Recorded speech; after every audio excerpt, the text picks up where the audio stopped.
New Korean drama destined with you episode number 1। Episode के शुरुआत में हम एक पुराने से टेम्पल को देखते हैं। इस टेम्पल के अंदर बहुत से हादसे आए हुए हैं और इसी टेम्पल के अंदर हम अपनी मेन कैरेक्टर ली होंग जू को देखते हैं जो कि बेहोश पड़ी हुई थी। वहाँ पर एक दरवाजा खुलता है और ये हमारा दूसरा मेन कैरेक्टर है। इसका नाम है जोंग सिन्यो। होंग जू को लगता है कि वो एक यमराज है और वो उसे लेने आया है। तो मन ही मन कहती है कि ये कितना नाइंसाफी है क्योंकि अभी तक उसने किसी को डेट भी नहीं किया। पर कोई बात नहीं, वो बहुत ही लकी है क्योंकि इतना हैंडसम यमराज उसे लेने आया है। वो उससे पूछती है क्या आप मुझे ले जाने आए हो, लेकिन उससे पहले क्या आप मेरे साथ टी हाउस जाना पसंद करोगे। लेकिन सिन्यो उससे कुछ नहीं कहता और उसकी तस्वीरें निकालने लगता है। इसके बाद 6 महीने पहले का सीन दिखाया जाता है। होंग जू एक सिविल सर्वेंट है। यहाँ पर कंस्ट्रक्शन का काम चल रहा होता है, लेकिन कुछ लोग कंस्ट्रक्शन के काम से खुश नहीं थे, इसलिए वो यहाँ पर कंप्लेन करने आए। जो उन सभी लोगों को समझाने की कोशिश करती है कि ये कंस्ट्रक्शन का काम कानूनी तौर पर हो रहा है तो वे इस काम को बंद नहीं करवा सकते। इसी बात पे वहाँ पे वर्कर्स और आम लोगों की लड़ाई शुरू हो जाती है। तभी बिल्डिंग के दूसरी साइड से एक वर्कर कूदकर अपनी जान दे देता है। वर्कर की मौत की वजह से उसकी वाइफ इस कंस्ट्रक्शन के मालिक पर केस कर देती है। इसी केस पर सिन्यो काम कर रहा है। वो इसी केस की डिटेल्स को देख रहा था। तभी उसके साथ हम एक अजीब सी चीज होते हुए देखते हैं। उसके आसपास का माहौल बिल्कुल ठंडा हो जाता है और गिलास में जो पानी था उसमें बर्फ जम जाती है। उसके बाद खून से भरी एक हाथ सिन्यो को छूने लगता है। सिन्यो भी उस लाल हाथ से बात कर रहा था, यानी कि उसके साथ अक्सर ऐसा होता रहता है। वो उस लाल हाथ से इस तरीके से बात कर रहा था जैसे कोई वो फीमेल हो। उसे कहता है कि अभी मैं काम कर रहा हूँ और तुम्हें कितनी बार कहा है काम करते वक्त ये सब मत किया करो। अगले दिन इसी केस की सुनवाई हो रही होती है और होम कंस्ट्रक्शन के मालिक के ऊपर कई इल्जाम थे, जैसे कि साइट पर काम करने वाले वर्कर्स के लिए कोई सेफ्टी नहीं है। मालिक की लापरवाही की वजह से मजदूरों की जान जाती है। वो फैसला सुनाने से पहले खड़ा होता है और केस के हालात अपनी तरफ से बताता है। वो बताता है कि वो वर्कर जानबूझकर कूदा क्योंकि उसने सेफ्टी के सारी चीजें पहन रखे थे ताकि वो गिरे तो केवल उसे चोट ही लगे। इसके बदले कंपनी से उन्हें बहुत सारा हर्जाना मिल जाएगा। लेकिन दुर्भाग्य से वो वर्कर नहीं बच पाया क्योंकि वो जहाँ पर गिरा था वहाँ पर एक कटर पड़ा हुआ था और यहाँ से कूदने की पूरी प्लानिंग उसने अपनी वाइफ के साथ की थी। दरअसल उनके बच्चे को कैंसर है जिसके इलाज के लिए बहुत सारे पैसे चाहिए थे। यही वजह है कि उन्होंने ये प्लान बनाया। उनकी सारी प्लानिंग सिन्यो ने कोर्ट के सामने रख दी थी, जिसके बाद वो औरत बहुत जोर से रोने लगती है। आगे हम होंग जू को नदी में से मरी हुई मछलियाँ निकालते हुए देखते हैं। उसके साथ उसकी साथी भी थी। दूसरी वाली लड़की को होंग जू के साथ काम करना बिल्कुल पसंद नहीं था क्योंकि उसे लगता है होंग जू कम दिमाग की लड़की है, कहीं पर भी कुछ भी कर देती है और उसे ऐसा भी लगता है कि उसके वजह से उसका प्रमोशन कभी नहीं हो पाएगा। अगले दिन पता चलता है कि होंग जू का ट्रांसफर ओंजू सिटी हॉल में हो गया है। इस जगह का नाम सुनते ही होंग जू टेंशन में आ जाती है क्योंकि वहाँ पर मिस्टर गोंग का भी ट्रांसफर हुआ था। होंग जू की वजह से मिस्टर गोंग चीफ मैनेजर नहीं बन पाए। इस बात की खुन्नस मिस्टर गोंग को होंग जू से अभी भी है और इसी वजह से होंग जू डर रही थी क्योंकि उसका ट्रांसफर भी उसी जगह में हो गया है। रात को होंग जू बस से सिटी हॉल पहुंच जाती है तो पूरे रास्ते इसी बात की टेंशन लेती है कहीं वो मिस्टर गोंग की ही टीम में ना चली जाए। अगर ऐसा हुआ तो उसके साथ बहुत ही बुरा होगा। दूसरी तरफ ओंजू टेम्पल को देखते हैं। वहाँ पर एक लड़का आया हुआ था। वो यहाँ पर लाइव स्ट्रीम कर रहा था, लेकिन तभी वहाँ पर उसे कोई चीज महसूस होती है। वो डर के बाहर निकल रहा था तो उसके पैर के नीचे कोई चीज आती है। वो जहाँ पर गिरता है वहाँ पर एक नुकीली चीज रखी हुई थी जिसके कारण वहाँ पर उसकी मौत हो जाती है। अगली मॉर्निंग होंग जू अपने ऑफिस पहुँचती है और जैसा सोचा था मिस्टर गोंग उसे सामने दिखाई देते हैं। पता चलता है कि वो मिस्टर गोंग के ही टीम में है। होंग जू आगे आकर उनसे मिलती है और पुरानी बातों के लिए माफी मांगती है, लेकिन मिस्टर गोंग कहते हैं इन सब बातों को जाने दो, मैं पुरानी बातों को नहीं पकड़ता। लेकिन मन ही मन उनके अंदर खुन्नस भरी पड़ी थी। ऑफिस में पहले दिन आते ही वो होंग जू को बहुत सारा काम दे देते हैं। होंग जू की टीम में टोटल 4 लोग हैं, सेब्योल सेजोंग और उनकी चीफ मैनेजर जो कि अभी छुट्टी पर है, इनका team leader mister gong. Lunch के टाइम पर वो तीनों साथ में जाने लगते हैं और उनके पीछे होंग जू भी जाने लगती है। लेकिन मिस्टर गोंग कहते हैं अगर वो सारे साथ में चले जाएंगे तो कॉल कौन उठाएगा। इसके वजह से होंग जू को बाद में लंच करने जाना पड़ता है। होंग जू जब लंच कर रही थी तो उसके पास में बैठी लड़कियां बाहर देखने लगती है क्योंकि ओंजू सिटी हॉल सिविल सर्वेंट के सहयोगी जे ग्योंग वहाँ से जा रहा था। अभी लड़की अपने आप को लकी मानती है कि वो इस सर्विस में काम कर रही है क्योंकि यहाँ पर काम करने की वजह से वो जे ग्योंग को देख पाते हैं। वो बहुत ही हैंडसम है और हम देखते हैं कि होंग जू के गाल भी उसे देखकर लाल हो जाते हैं क्योंकि वो भी जे ग्योंग को पसंद करती है, वो उसका क्रश है। दूसरी तरफ जोंग सिन्यू को देखते हैं।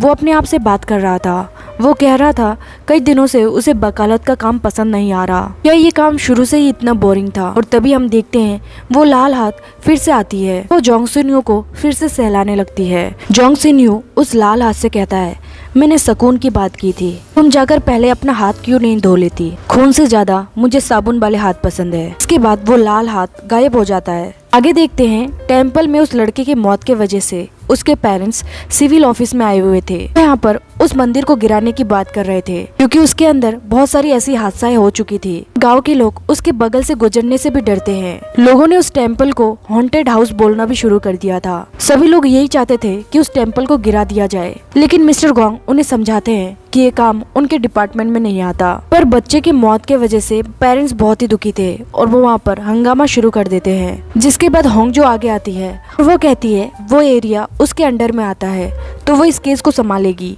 जल्द से जल्द कोशिश करेगी कि उस टेम्पल को गिरा दिया जाए। उसकी बात सुनकर बाकी लोग वहाँ पर शांत हो जाते हैं और उससे उम्मीद रखकर वहाँ से चले जाते हैं।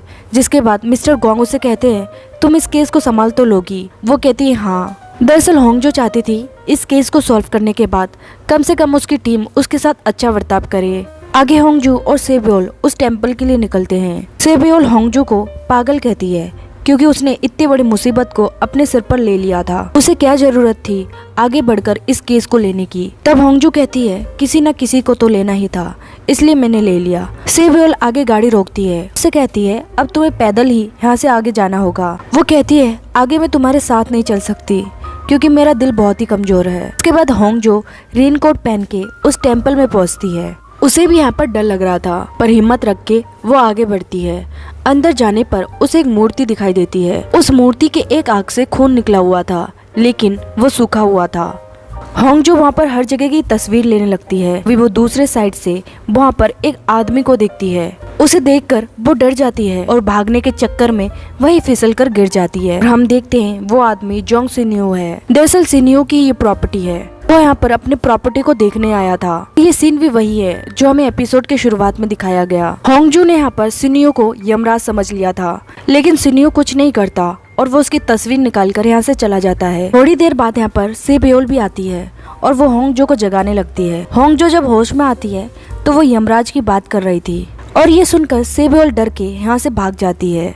आगे हम सिन्यू को उसकी फैमिली फ्यूनरल में देखते हैं। वो अपने पिता और दादाजी के साथ बैठा हुआ था। उसके पिता उसे डांट रहे थे क्योंकि उसने टेम्पल का ख्याल नहीं रखा। सिन्यू कहता है आपने जिस आदमी की फरमाइश की थी मैंने टेम्पल देखने का काम उसी को दिया। उसे इतने सालों से बहुत सारे पैसे बेचे गए ताकि वो टेम्पल का ख्याल रखे, लेकिन जब आज मैं वहाँ गया तो देखा कि उसने कोई काम नहीं करवाया। तब उसके पिता कहते हैं कैसे वकील हो तुम, तुम्हें कोई भी ठग लेता है। दोनों की बहस को बंद करने के लिए उसके दादाजी सिन्यू से उनकी गिलास भरने को कहता है। सिन्यू जिस हाथ से गिलास को भर रहा था उसका वो हाथ कांपने लगता है। कैसे भी करके वो गिलास को फिल कर देता है, जिसके बाद उससे पूछते भी हैं कि उसकी हालत ठीक है। इस पर वो कहता है हाँ वो ठीक है।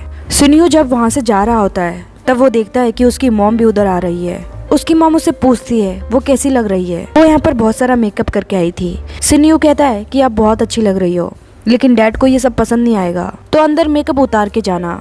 आगे होंगजो को देख छानबीन करने पर उसे पता चला है टेम्पल जिस प्रॉपर्टी में है वो गवर्नमेंट के अंडर में नहीं आती, यानी कि वो किसी का प्राइवेट प्रॉपर्टी है। तो मिस्टर गोंग को इसके बारे में बताती है और उनसे पूछती है ये टेम्पल की प्रॉपर्टी जिसकी भी है मुझे उसका कांटेक्ट नहीं मिल रहा, तो मैं क्या करूं? मिस्टर गोंग उसके दिमाग की बत्ती खोलते हैं और कहते हैं मैं बताता हूँ तुम्हें क्या करना है। हमारे डिपार्टमेंट में एक लड़की थी, उसने अपने सीनियर को पकड़वाने के लिए उसकी जासूसी की और बेबुनियाद रिपोर्ट तैयार कर दी, और उस लड़की का नाम है होंगजो। तुम्हें क्या लगता है उस लड़की ने अपने सीनियर के बारे में कैसे पता लगाया होगा? तब होंगजो कहती है उसके आसपास के लोगों से, और तब मिस्टर गोंग कहते हैं हाँ बिल्कुल सही पकड़ी हो। उससे कहता है जाकर अब अपना काम करो और जब तक केस सॉल्व ना है तो वापस मत आना। आगे होंगजो ऐसा ही करती है। वो उस टेम्पल के आसपास के लोगों से मिलती है। यहाँ पर कुछ बूढ़े लोग उसे इस टेम्पल के बारे में बताते हैं। इस टेम्पल में एक बूढ़ी तांत्रिक हुआ करती थी जिसका नाम है यून वॉल। ये प्रॉपर्टी जिसकी भी है वो चेयरमैन था, लेकिन उस चेयरमैन ने बाद में अपनी सारी जायदाद अपने बेटे के नाम कर दी और उसके बेटे का नाम है शिन्यू। ये लोग बहुत ही अमीर परिवार से हैं। शिन्यू अब एक बहुत ही बड़ा वकील भी बन गया है।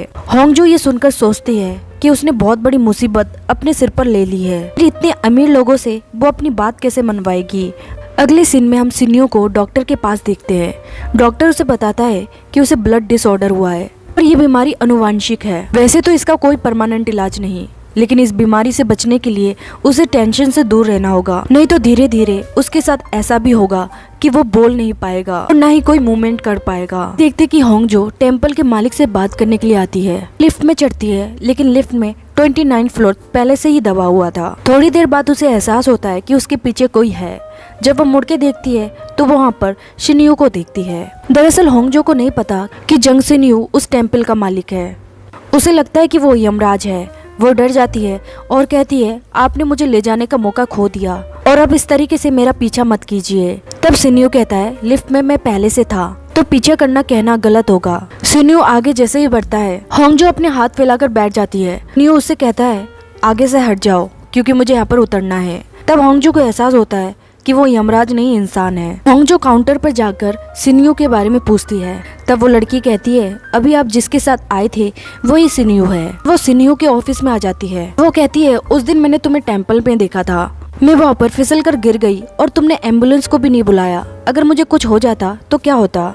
उस टेम्पल में उस लड़के की भी मौत हो गई। शिन्यू कहता है, मैंने नहीं कहा था तुम लोगों को मेरी प्रॉपर्टी में आने के लिए। वो वहाँ पर मारे गए, इसकी जिम्मेदारी मेरी नहीं है। होंगजो कहती है, उस प्रॉपर्टी में बहुत सारे लोगों की जान गई है तो आप उस टेम्पल को गिरा दीजिए। लेकिन शिन्यू ऐसा करने से साफ मना कर देता है। कहता है, जाकर पहले आप इसके मालिक से परमिशन ले आइए। मेरे यहाँ अपना टाइम बर्बाद ना करे क्योंकि मैं कुछ नहीं कर सकता। लेकिन होंगजो वहाँ खड़ी रहती है क्योंकि उसे याद आता है कि मिस्टर गोंग ने उससे क्या कहा था। जिसके बाद शिन्यू उससे कहता है, तुम अभी तक गई क्यों नहीं? और शायद तुम किसी हैंडसम यमराज के साथ टी हाउस जाना चाहती हो। ये सुनकर होंगजो एम्बैरेस होकर वहाँ से निकल जाती है।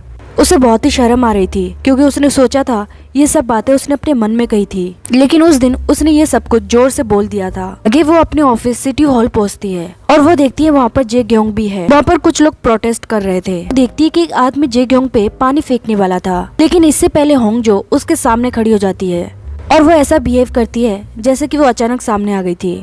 जे ग्योंग उससे बात करने की कोशिश करता है, लेकिन होंगजो बहुत ही शर्मा गई थी और वो जल्दी से यहाँ से निकल जाती है। कि हम शिन्यू को उसकी गर्लफ्रेंड के साथ देखते हैं। इन दोनों की जल्दी ही शादी होने वाली है। नायोन को उससे बहुत सारी शिकायतें थी क्योंकि वो उसे इतना टाइम नहीं देता। शिन्यू यहाँ पर अपनी बीमारी के बारे में उसे बताना चाहता है, लेकिन वो बता नहीं पाता। आगे हम होंगजो को उसके ऑफिस में देखते हैं। वो उस टेम्पल के तांत्रिक से मिलना चाहती है। टेम्पल के आसपास के लोगों से पूछने पर भी उसे उस तांत्रिक का पता नहीं चला। आगे जब वो घर जाने के लिए लिफ्ट में जा रही थी तो लिफ्ट के अंदर जे ग्योंग भी था। वो उससे कहता है, तुम आगे से ऐसा मत करना क्योंकि पानी की जगह एसिड भी हो सकता था। वो कहती है, वो ऐसा नहीं करेंगे कि मैं जब डिस्ट्रिक्ट में काम कर रही थी तब भी उन्होंने ऐसा किया था।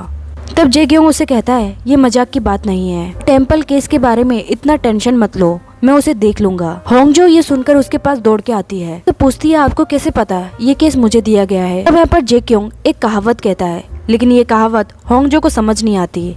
जिसके बाद जे ग्योंग यहाँ से चला जाता है और होंगजो वहीं खड़ी होकर उसे देखती रहती है। अगले दिन शिन्यू अपने ऑफिस में आकर देखता है कि होंगजो वहाँ पर पहले से मौजूद है।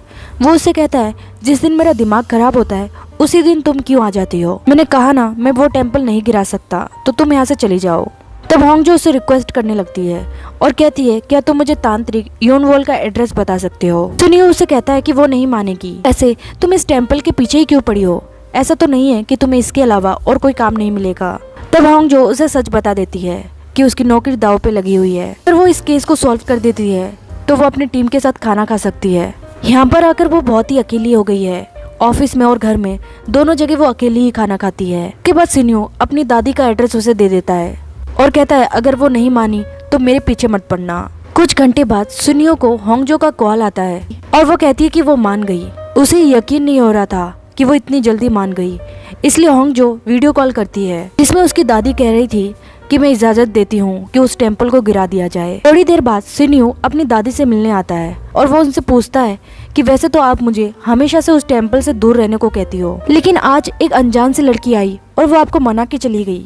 तब उसकी दादी उससे कहती है, तुमने उसका खून किया है, वो लाल हाथ जो तुम्हें परेशान करती है, तुम्हारा कर्मा तुम्हें सजा देगी, लेकिन वो दर्द और वो श्राप खत्म होने वाला है क्योंकि संदूक की मालिक आ चुकी है। आगे देखते हैं परमिशन मिलने के बाद उस टेम्पल में कुछ रिचुअल्स किए जाते हैं। वहाँ पर होंगजो भी खड़ी हुई थी। वो दूर से सिनियो की फोटो लेती है और कहती है अजीब खानदान का अजीब आदमी। इसके बाद वो खुशी से अपने ऑफिस जाती है क्योंकि उसने सोचा था वो आज अपनी टीम के साथ डिनर कर पाएगी, लेकिन ऐसा कुछ नहीं होता। टेम्पल गिराने की खुशी में उसकी टीम पहले से ही डिनर करने चली गई थी और ये जानकर उसे बहुत ही बुरा लगता है। दूसरी तरफ सिनियो उस टेम्पल में था। इस टेम्पल को गिरा दिया गया था।